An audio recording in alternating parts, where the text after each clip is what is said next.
Saudara, saat ini kita akan berusaha untuk bisa mengenal hati Papa kita lebih dalam lagi. Setuju? Karena mengenal dia itu hal yang terutama, hal yang terpenting dalam hidup ini. Ya.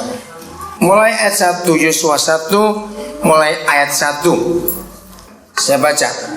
Sesudah Musa hamba Yahweh itu mati, berfirmanlah Yahweh kepada Yosua bin Nun, abdi Musa itu demikian. Hambaku Musa telah mati, sebab itu bersiaplah sekarang. Seberangilah sungai Yordan ini, engkau dan seluruh bangsa ini, menuju negeri yang akan kuberikan kepada mereka, kepada orang Israel itu. Saya ulangi ayat 2, saudara. Ya, ayat 2 kita lihat. Hambaku Musa telah mati, sebab itu bersiaplah sekarang.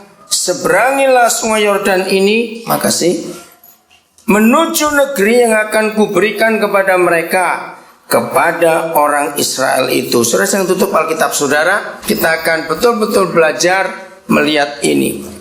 Saudara, kekristenan itu tidak boleh hanya eksis waktu kebaktian atau di gereja. Ya, dengarkan ini baik-baik. Kekristenan itu tidak boleh hanya eksis, hanya nyata waktu di gereja. Kok nggak ada yang amin? Amen. Kekristenan itu justru harus ada di luar gereja, bukan di dalam gereja. Maaf, saya merasa betul bahwa sebagian besar saudara masih punya konsep yang lama. Asal cukup rajin ke gereja, ikut kebaktian, ikut FA, ikut doa pagi, doa malam, apa saja, merasa sudah cukup. Tidak sama sekali. Jangan saudara bangga sama sekali kalau saudara orang setia di kebaktian. Dengar ini baik-baik. Tuhan tidak membutuhkan orang yang setia ke gereja. Yang Tuhan butuhkan adalah orang yang bisa jadi jawaban di lingkungan dia hidup di luar gereja. Iya atau tidak? No, kau diam saja yang lain. Ini serius. Sangat salah ketika para pendeta berkhotbah. Setialah saudara, rajinlah kebaktian, rajinlah berdoa, pokoknya datang ke ibadah. Salah. Tuhan memanggil kita bukan untuk di gereja, Dia memanggil kita untuk keluar. Katakan amin lagi saudara. Maka itu saudara sebagai orang-orang Kristen sangat salah kalau saudara tidak pernah bawa dampak apa-apa, pengaruh apa-apa di luar gereja. Saudara sangat salah. Sungguh ini hal yang sangat menyedihkan ketika orang Kristen hanya begitu rohani kalau di gereja, tapi di luar gereja tidak punya dampak apa-apa. Entah itu di kampus, entah itu di tempat pekerjaan, di kantor, di toko, di pasar, bahkan di kendaraan-kendaraan umum. Di mana kita berada, ada enggak dampak itu? Nah, ini ayat yang kita lihat. Mengapa Tuhan panggil Yosua? Karena Bapa ingin bangsa itu menyeberang. Nah, kata menyeberang ini kita harus tahu arti menyeberang. Saudara, setiap hari dalam kehidupan kita, sungguh kita ini tidak pernah, hampir tidak pernah, kok saya katakan tidak pernah, memperhatikan orang-orang yang ada di sekitar kita. Mau kita apakan orang-orang itu, mau dibawa kemana? Maaf tadi waktu pujian saya nggak ikut memuji Tuhan karena saya tertarik dengan buku itu. Terus tolong buku itu tolong. Saya berdapat buku itu dari Pak Paul Tapilatu. Nah, yang ngasih ini. Saudara, ini buku bagus sekali. Judulnya buku yang mentransformasi bangsa-bangsa. Nah, saya itu kalau sudah lihat buku yang menantang gitu, saya nggak tahan, saya harus cepat baca. Diceritakan bagaimana orang-orang sederhana yang punya pengaruh besar untuk rakyatnya, untuk bangsanya.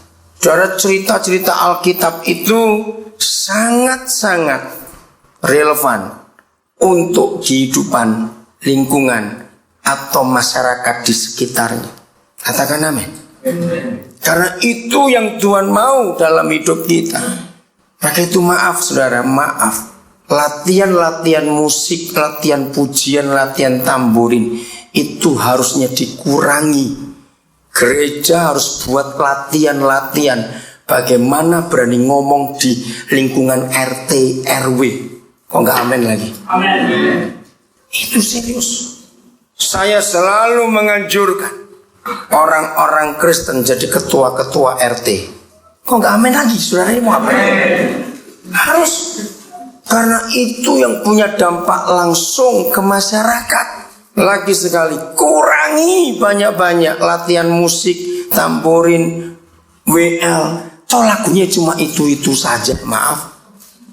Lebih baik waktu yang ada saudara gunakan latihan memimpin. Begitu kenapa perlu ada latihan-latihan kepemimpinan. Nah, untuk menyeberang itu nggak gampang. Kata menyeberang itu artinya pindah. Dan ingat, Yosua nggak pindah sendiri. Dia nggak pindahnya dengan keluarganya saja, tidak. Tapi dia pindah bersama 3 juta lebih bangsa itu. Maka itu kata pertama penting, hambaku Musa telah mati.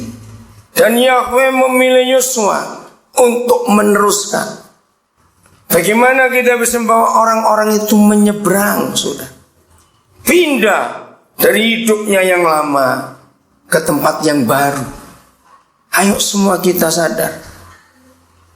Kita harus sungguh-sungguh berbuat sesuatu. Maaf ya saudara, sangat tidak enak apa yang saya mau katakan ini. Kalau Tuhan menghidupkan kita dengan berkat-berkatnya yang kita terima setiap hari, ya, lalu kita cuma makan, berak, tidur, mandi, kencing, nggak enak betul bukan kata ini? Dan saudara tidak punya dampak untuk mengajak orang itu nyebrang, pindah, menuju ke suatu tempat yang baru dalam hidup ini. Betapa celakanya kita ini.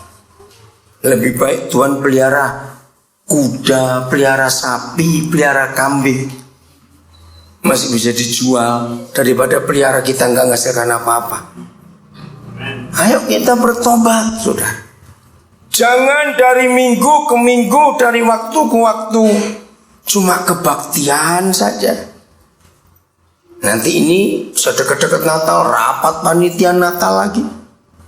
Cari seragam baru, buat ini lagi, maaf.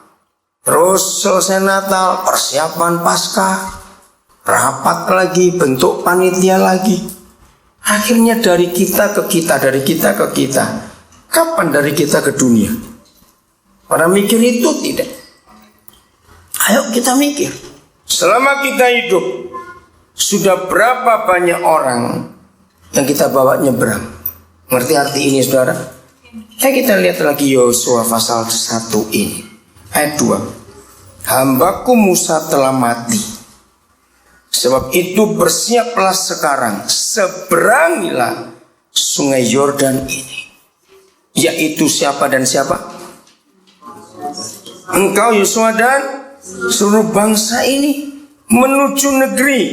Nah, kata menuju belum sampai, betul? Sedang berjalan ke negeri yang akan kuberikan kepada mereka, kepada orang Israel itu. Umur kita nggak makin berkurang, tentunya makin bertambah. Makin bertambahnya umur kita, apa yang kita harus buat untuk ke depan ini? Nah, saya ulangi lagi. Tolong gereja, adakan latihan-latihan kepemimpinan. Itu jauh lebih berguna daripada latihan musik saja. Maaf, saya akan ulang-ulang kata-kata ini. Karena kita orang karismatik senangnya tampil di mimbar waktu nyanyi dan khotbah main musik saja. Kita nggak berani tampil di luar. Berapa banyak di antara kita jago kandang, hanya berani kalau di gereja. Woi, kalau di gereja kita kayak mau makan setan saja. Tapi begitu kita keluar dari lingkungan Kristen, jujur, di tempat kita bekerja yang jauh lebih banyak waktunya daripada kita di gereja, apa dampak Kristen kita terhadap orang-orang sekitar kita itu? Sejauh apa dampaknya? Saya tanya begini kepada saudara. Satu pertanyaan, jawabannya ada 2. Secara logika dan secara fakta. Ya, ini penting sekali. Menurut saudara, logika dulu ya, logika. bukan fakta. Menurut saudara, binatang atau manusia yang perlu pemimpin dan perlu dipimpin? Logika, bukan fakta. Ayo, binatang atau manusia dalam pikiran kita yang perlu pemimpin dan perlu dipimpin? Binatang atau manusia? Jelas binatang. Itu logika kita. Mereka itu perlu pemimpin. Tapi secara fakta, siapa yang perlu pemimpin? Manusia. Maka itu kita nggak pernah ketemu ada pilkada di kalangan kuda, babi, anjing, kucing, burung-burung. Nggak pernah ada pilkada. Katakan amin cepat. Mereka itu nggak pernah punya pemimpin, nggak perlu dipimpin, karena mereka lebih hebat dari kita ternyata. Itu fakta. Maka itu kalau gereja tidak menyiapkan pemimpin dengan baik, dan itu perlu dilatih, saudara, hancur. Akhirnya kita hanya hebat kalau di gereja. Kita hebat kalau waktu FA saja. Tapi kita nggak bisa hebat kalau kita di luar. Kita nggak pernah dilatih untuk ngomong. Bagaimana caranya kita ketemu dengan orang yang belum Kristen? Ketemu orang Hindu, ketemu orang Islam, kita harus ngomong apa? Ketemu orang ateis, ketemu orang kaya, ketemu orang miskin, ketemu janda, ketemu duda, ketemu anak yatim, ketemu profesi ini, profesi itu. Bagaimana caranya ngomong? Itu perlu latihan. Karena kita akan membawa orang-orang itu untuk menyeberang. Kata ini penting. Mereka pindah, kita pindahkan mereka. Nah, ini yang hampir semua gereja yang saya pernah tahu tidak ada latihan kepemimpinan itu. Memimpin orang ke dalam kebenaran. Ayo kita renungkan mulai hari ini. Sudah bulan November, sudah hampir habis lagi bulan ini. Dari tanggal 1 Januari yang lalu sampai bulan 11 ini, jujur dalam hati jawabnya bukan lewat mulut. Sudah berapa banyak orang yang saudara pimpin untuk nyebrang? Pernah nggak saudara ngitung dalam setahun berapa banyak orang yang saudara pimpin untuk nyebrang? Yang lebih celaka kalau jawabnya gini, bro mimpin orang nyebrang, aku aja gak nyebrang, masalah celaka itu. Bagaimana kita mau mimpin orang? Saudara, ini penting sekali. Karena setiap kita perlu pemimpin itu. Maaf ya saudara, maaf, jangan marah saya ngomong ini. Tapi saya harus ngomong. Seharusnya di gereja itu nggak boleh ada full timer, saudara. Full timer itu pemborosan uang Tuhan. Betul serius. Ngapain main musik full timer? Kok cuma berapa kali seminggu jedak-jeduk itu? Nah, kalau nggak jedak-jeduk itu terus ngapain orang itu? Terus digaji lagi pakai uang persembahan. Itu kesalahan besar, saudara. Alkitab juga mengajarkan hamba Tuhan pun gak boleh full time, harus punya kerjaan, sehingga gak ngerongrong jemaat.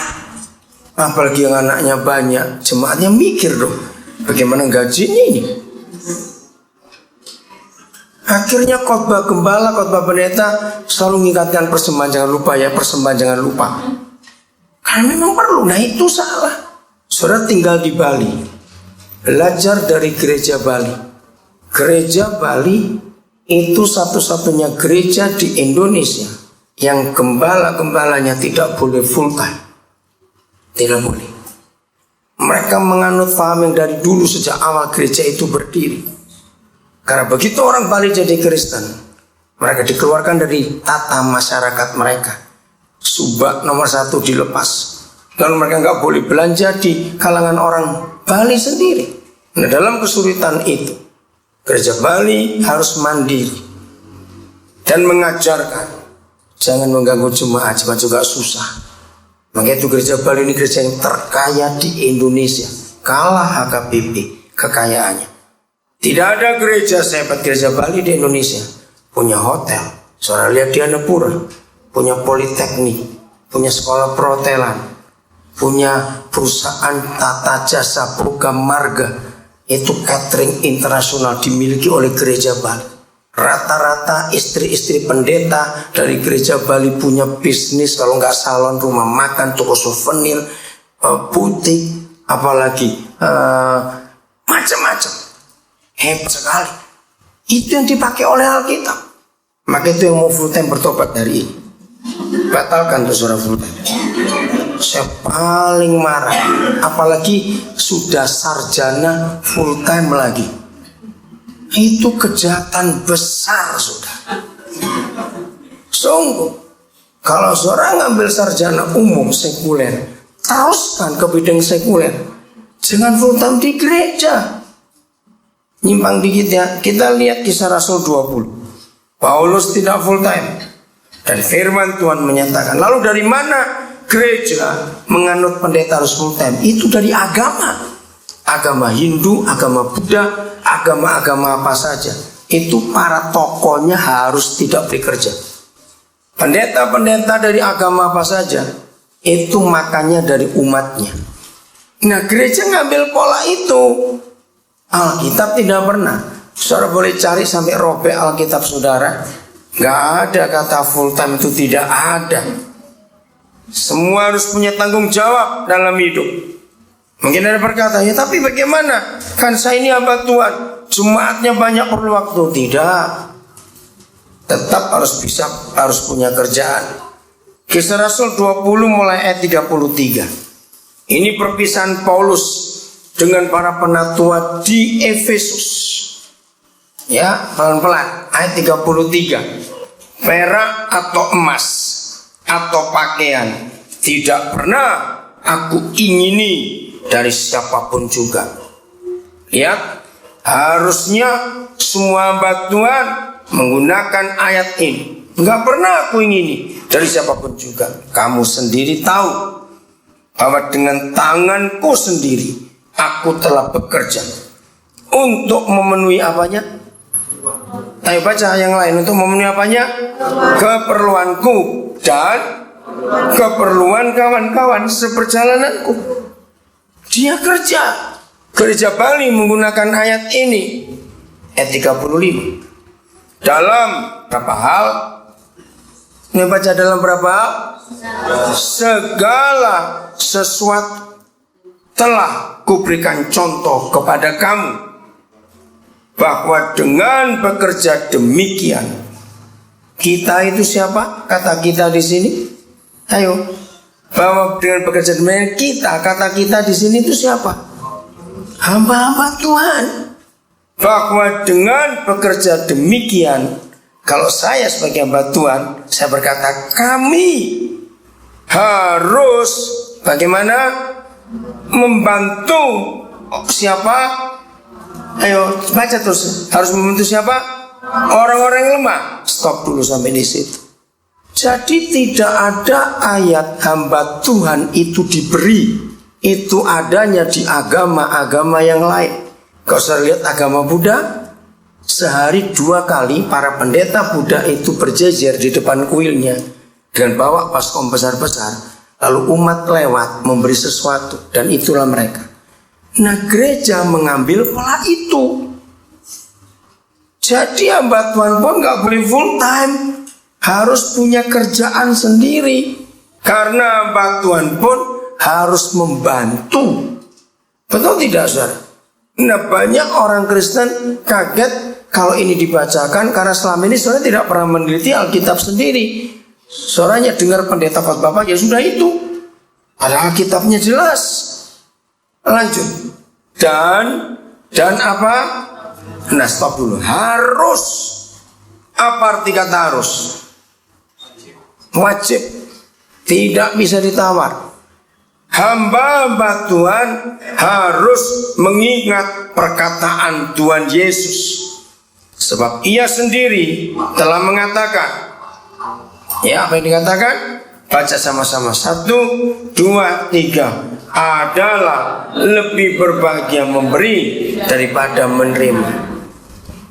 Nah, ternyata ayat yang seharusnya dipakai untuk mendorong, memotivasi hamba-hamba Tuhan, pendeta-pendeta, gembala-gembala, penginjil-penginjil, ayat ini harusnya memotivasi kami supaya berani memberi, Ternyata ayat ini dipakai oleh hampir semua pendeta untuk minta duit bagi jemaat, dari jemaat.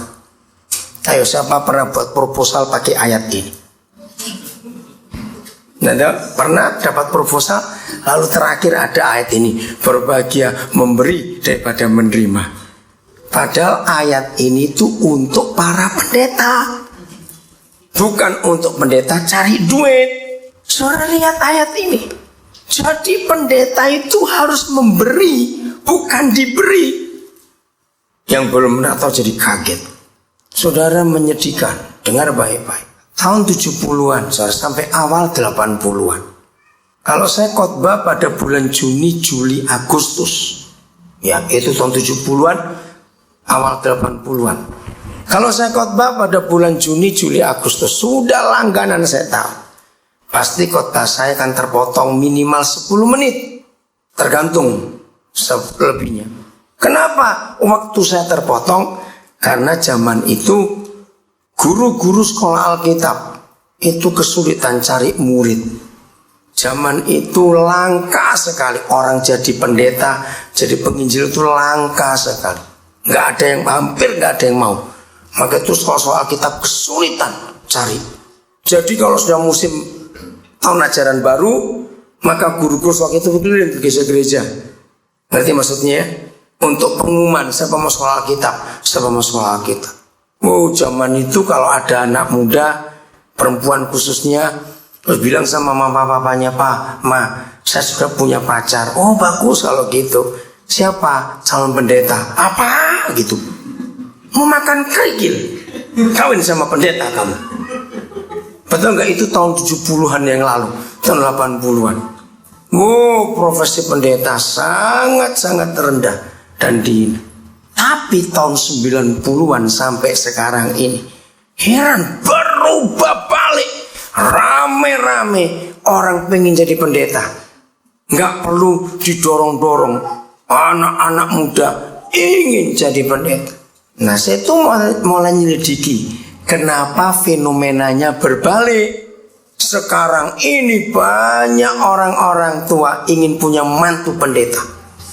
Kenapa berbalik? Nah, saya mau pakai bahasa Jawa ini, karena kalau bahasa Indonesia kurang mantap. Ternyata saudara, jadi pendeta tahun 90-an sampai ke sini, itu profesi yang paling enak. Bondo abab suki. Catatan itu baik-baik. Ya enggak Jawa, tanya pada yang Jawa. Apa itu artinya? Lu serius? Jadi pendeta zaman sekarang itu cuma modal cuap-cuap kaya, saudara. Enggak bayar pajak lagi. Mengerikan. Maka itu saudara, gereja harus bertobat dalam konsep ini. Saya selalu akan ulangi kata ini. Apa dampak yang kita hasilkan karena kita Kristen di lingkungan kita? Saya nggak tanya di gereja, di lingkungan kita. Apa dampaknya? Saudara, maka itu kita harus mengerti ini. Contoh lagi, semua puji-pujian yang saudara nyanyikan itu bagus-bagus. Tentang hebatnya Yesus, Papa yang setia, Papa disuruh begini, betul, tidak salah. Tapi coba jujur ya, coba jujur. Mulai hari ini, setiap pujian baik kepada Bapa di surga, kepada Tuhan Yesus, pada Roh Kudus, setiap kali saudara nyanyi, selalu tambahkan sebuah kalimat di akhir lagu itu. Bagaimana dengan orang lain? Ngerti nggak maksudnya? Loh, saya tanya ngerti nggak? Saya tanya ngerti nggak apa? Selalu mikir bagaimana dengan orang lain. Ayo, coba tayangkan dulu lagu terakhir. Atau Bapak yang setia tadi, lagu nomor berapa tadi? Ayo lihat, coba lihat ini. Ya, mana? Ya, kau Bapak yang mengasihiku. Ya atau tidak? Pasti. Nah, sambil nyanyi dalam hati, bagaimana dengan orang lain? Tahu nggak mereka bahwa Bapak juga mengasihi mereka? Loh, saya tanya, iya harusnya begitu. Muncul apa? Kalau saudara, kuasamu memulihkan aku. Betul, sudah, aku sudah ngalami kuasa itu. Tambahkan, apa tadi tambahnya? Bagaimana dengan orang lain? Apakah mereka juga pernah merasakan dipulihkan oleh Bapa itu? Kalimat ketiga, hati yang baru kau berikan untuk dapat melihat. Terima kasih Tuhan, hatiku sudah dibarui, aku bisa melihat kemuliaan. Tambahkan, apa tadi? Bagaimana dengan orang lain? Nah, kira-kira kalau selalu ada kata bagaimana dengan orang lain, itu kita munculkan di hati kita. Saudara punya sikap apa dalam hidup ini? Ayo, punya sikap apa yang muncul? Perhatian, apalagi? Ada satu kata yang umum, peduli. Kita pasti punya rasa peduli. Lanjut, loh kok mati? Saya belum selesai. Ayo. Rencanamu indah bagiku. Betul. Tambahkan apa lagi? Bagaimana orang lain? Sudah tahu betul? Belum. Kalau Tuhan itu juga punya rencana indah buat orang itu. Kau ada di setiap jalanku. Betul. Dia itu setia. Bagaimana dengan orang lain? Jujur saudara, Yesus hanya kita miliki untuk diri kita sendiri saja. Enggak usah jauh-jauh. Siapa punya pembantu di rumah? Berapa lama mereka ikut saudara? Pertanyaan bukan berapa lamanya. Apakah mereka sudah tertarik tentang Yesus? Ayo pikirkan mereka. Kita nggak bisa kan, mereka Hindu, mereka Islam. Maksudnya Yesusnya untuk orang Kristen. Lebih kurang ajar lagi kita itu. Nah, konsepnya kita diajar untuk membawa orang itu ke gereja supaya kolektifnya tambah. Nah, ini yang salah. Tidak. Kalau kita menyatakan Yesus mengajak orang lain menyeberang, itu bukan untuk mengkristenkan orang itu, sama sekali tidak. Hanya mengenalkan, menawarkan. Ada pribadi yang luar biasa. Jadi kita harus itu selalu ingat bagaimana orang lain. Oke, sudah, matikan. Terima kasih. Saudara, pikirkan itu baik-baik. Bagaimana dengan orang lain dalam hidup ini. Kita lihat ayat yang lain lagi. Jadi mulai hari ini tidak ada kata full time di Alkitab. Tidak ada. Itu hanya ada di agama. Yang Tuhan mau kita jadi berkat buat banyak orang. Amin. Buat banyak orang. Masih Kisah Rasul pasal yang sama, yaitu pasal yang ke-20. Saya akan ajak saudara membaca ayat yang ke-22. Kalau kekristenan kita tidak menggunakan konsep Kisah Rasul 20 ayat 22, maka kita belum jadi Kristen yang benar. Tetapi sekarang, kata Paulus, kapan? Baca kapan? Kalau kita baca tahun depan bunyinya apa? Sekarang juga. Kalau kita bacanya kemarin, sekarang. Ngerti maksud pertanyaan saya? Berarti firman ini berlaku? Ya ayo, berlaku setiap hari. Betul tidak?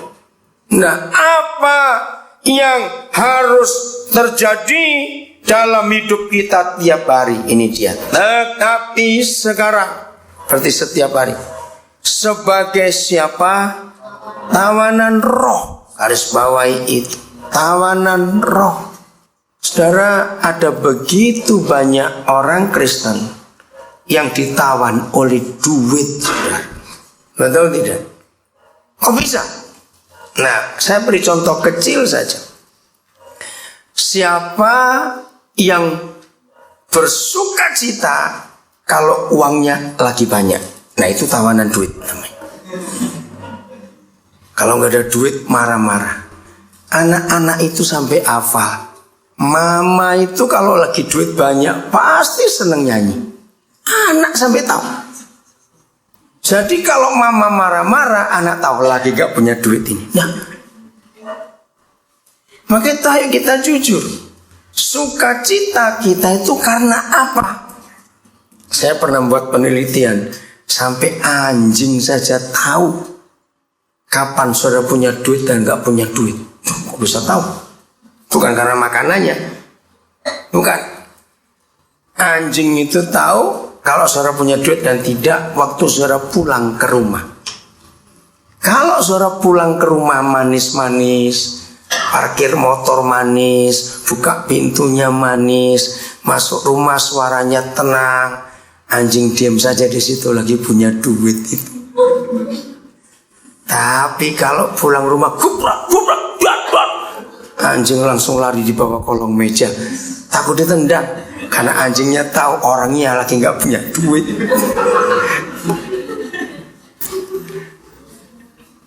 Jujur, siapa yang menawan saudara?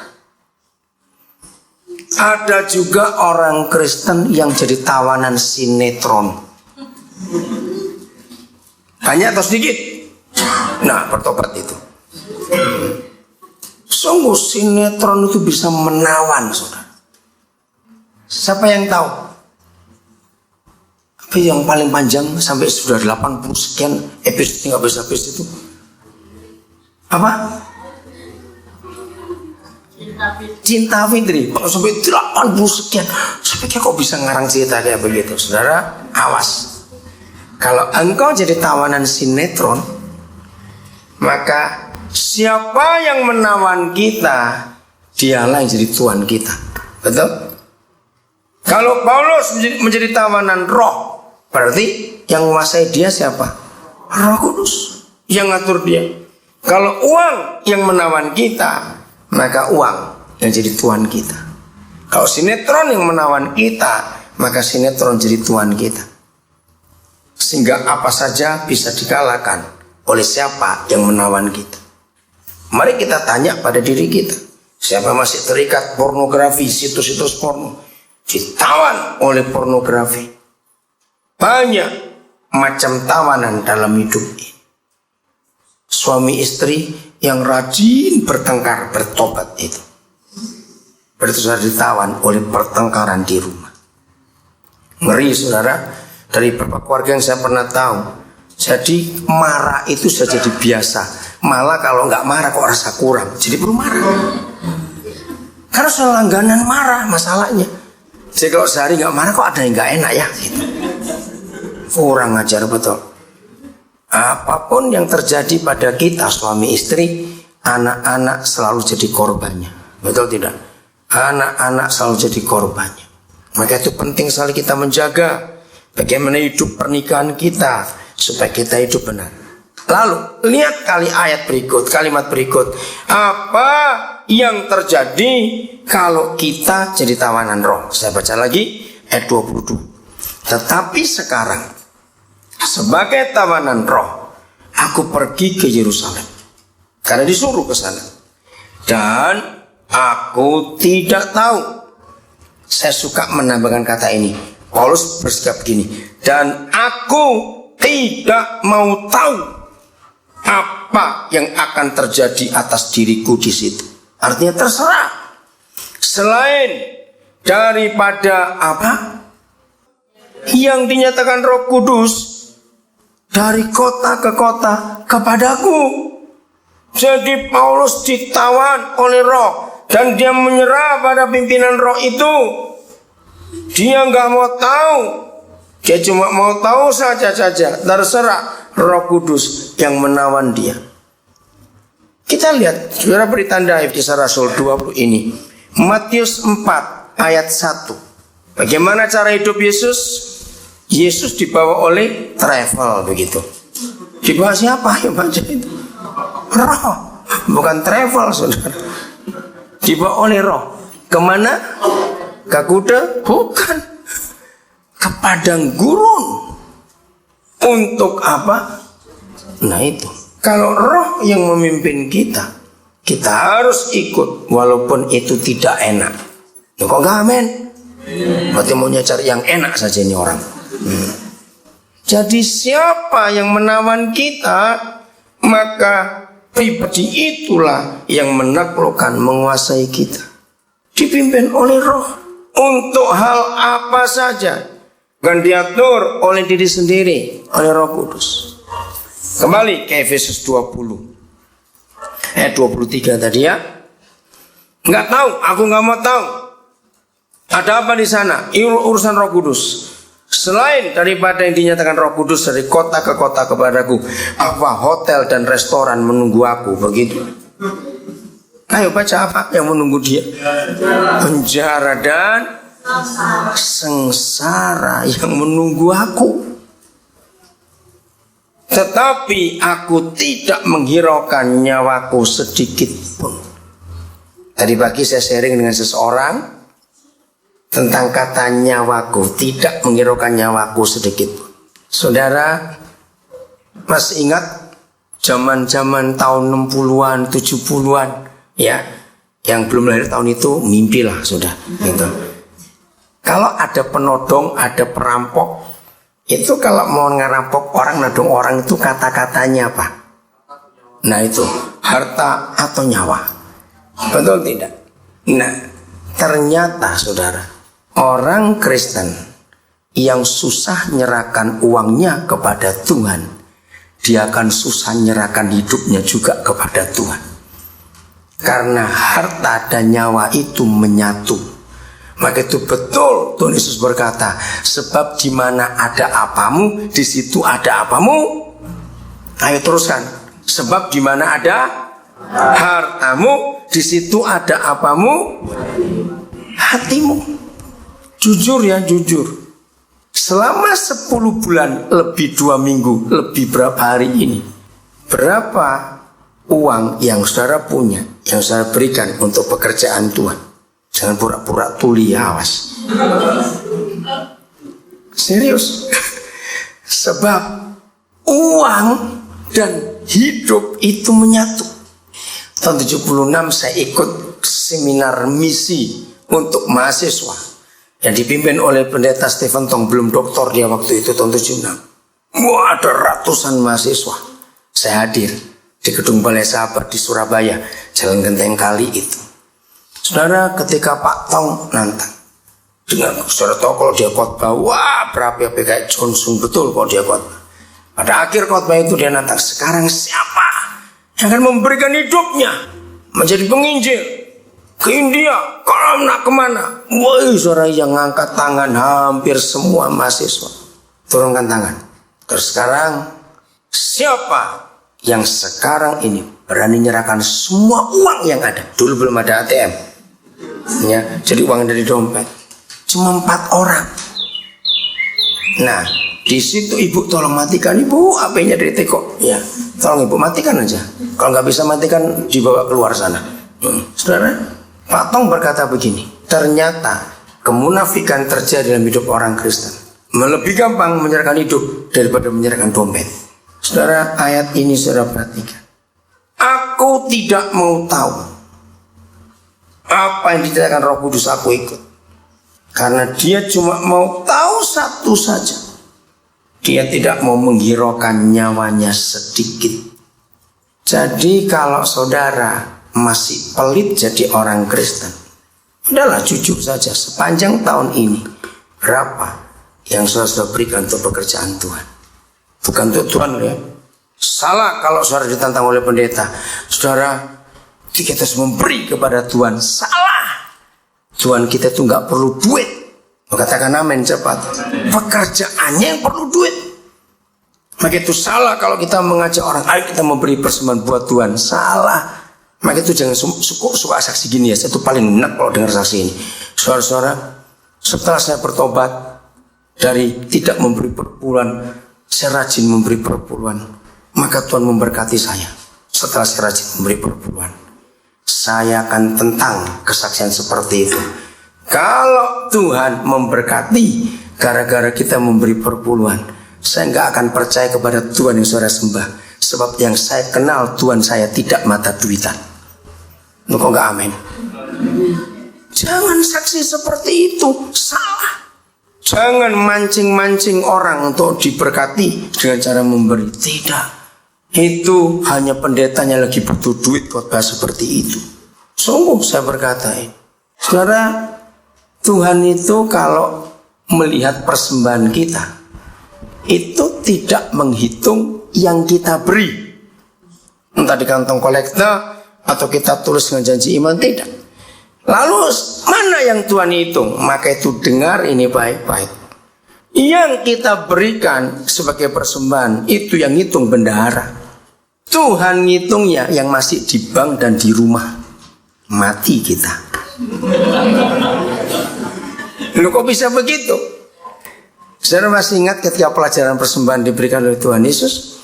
Yaitu ya di depan peti persembahan dalam bait suci. Tuhan Yesus memberikan pengertian gini, kamu lihatnya nanti ada 2 orang, aku mau berikan kode, kamu lihat. Nanti aku tanya, orang mulai masuk ke bait suci beribadah, kode pertama diberikan, kelihatan orang kaya dari bajunya. Dulu belum ada uang kertas, hanya uang logam. Ketika orang kaya sampai di peti persembahan, murid-murid kaget. Oh, apalagi Yudas yang memang mata duitan itu, lihat bunyinya krocok, bisa bayangkan kan koin semua. Wih, banyak sekali tuang. Udah, masuk lagi terus rombongan. Ketemu satu orang lagi sederhana. Dari pakaiannya kelihatan orang miskin. Bunyinya klidik. Kenapa klidik? Ayo, kenapa klidik? Karena sedikit. Jatuhnya cuma 2 keping saja. Udah, masuk semuanya. Lalu Tuhan Yesus mulai pelajarannya. Menurut kamu, siapa yang memberi paling banyak di antara semuanya itu? Kalau saudara, jawabnya siapa? Jangan lihat yang Alkitab ya, secara fakta aja. Yang bunyi krocok tadi dong. Wih, banyak betul. Tapi tidak, saudara. Yang Tuhan katakan ya sedikit itu memberi yang paling banyak. Nah, itu matematika surga yang gak pernah cocok dengan matematika dunia. Bagaimana bisa yang memberi klidik kok lebih banyak daripada yang krocok? Pakai logika anak-anak saja. Sebab yang Tuhan hitung yang masih di rumah dan di bank, bukan yang diberi. Jadi misalnya begini cara ngitungnya ya. Kalau orang kaya itu kekayaannya 4 miliar dan hari itu dia memberi 200 juta. Gede nggak 200 juta itu? Bagi yang belum pernah terima uang seperti itu, coba pinjam uang 200 juta terus beli kerupuk semua. Nah itu baru tahu, seberapa banyak itu. Ini logikanya saja. Oke. Nah, terus yang memberi klidik tadi dia cuma punya 1.000 rupiah, tapi dia beri 500 rupiah. Nangkap nggak maksudnya? Sungguh, maka itu siapa yang tahun ini memberi sampai begitu banyak, jangan bangga dulu. Jadi orang kaya itu akan dinilai sama yang diberi. Seperti orang miskin itu, kalau orang kaya itu memberi berapa? Stroke langsung. 2 miliar enak sekali dikasih. Nah itu dia. Ngerti cara Tuhan ngitung yang kita beri? Maka itu jangan sombong. Jadi nyawa dengan harta itu menyatu. Ingat suami istri. Kalau saudara sudah menikah dan harta saudara pisah, saudara salah di hadapan Tuhan. Suami istri boleh punya nomor account di bank yang berbeda, tapi jumlah harus saling tahu. Karena itu penting sekali untuk kesatuan. Jadi ini yang menyebabkan banyak orang Kristen hebat ke gereja, tapi tidak bisa menjadi tawanan roh karena hartanya terlalu banyak. Jadi hartanya yang ngatur dia. Ayat 24 saya ulangi lagi. Tetapi aku tidak menghiraukan nyawaku sedikit pun, asal saja. Ayo kita baca sama-sama kalimat ini bagus. 1, 2, 3. Asal saja aku dapat mencapai garis akhir dan menyelesaikan pelayanan yang ditugaskan oleh Tuhan Yesus kepadaku untuk memberi apa? Kesaksian tentang Injil kasih karunia Tuhan. Nah ini yang harus kita cari. Memberi kesaksian, ini garis finish dari hidup kita. Bukan rajin ke gereja, bukan rajin ikut doa pagi, doa malam, doa puasa, doa apa lagi, tidak. Tapi rajin memberitakan Injil tentang kasih karunia Tuhan itu kepada semua orang yang ada di sekitar kita. Itu tugas kita. Nah, memberitakan Injil lagi sekali tidak mengkristenkan orang. Ingat itu. Kita cuma memberitakan apa yang Yesus sudah buat atas kehidupan kita. Ayat terakhir, Lukas 4 ayat 18 dan 19. Inilah tugas kita sebagai gereja. Lukas 4 18 sampai 19. Ini kesaksian Tuhan Yesus. Hari itu dia ada di sinagog. di rumah ibadah orang Yahudi. Lalu seorang imam menyodorkan kitab Yesaya. Tuhan Yesus baca, dan ternyata kitab Yesaya itu menubuhkan tentang dirinya. Roh Yahweh ada padaku, oleh sebab itu ia telah mengurapi aku. Diurapi untuk apa, saudara? Baca, diurapi untuk apa? Nah, ini yang salah. Diurapi untuk menyampaikan kabar baik. Ingat, semua urapan hanya punya dampak satu, ke orang lain. Maaf ya saudara, ada cukup banyak gereja hobinya ngurapi terus. Bahkan banyak iklan-iklan gereja. Ya, untung di Denpasar saya nggak ngeliat itu. Kalau saudara ke Makassar, ya itu berapa gereja iklannya, billboard, saudara, yang pakai iklan gede, jadi bukan pakai spanduk, billboard dipasang sebagai iklan gereja.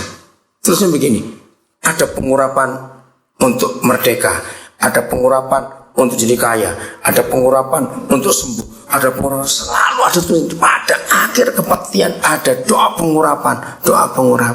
Saudara, itu sangat salah.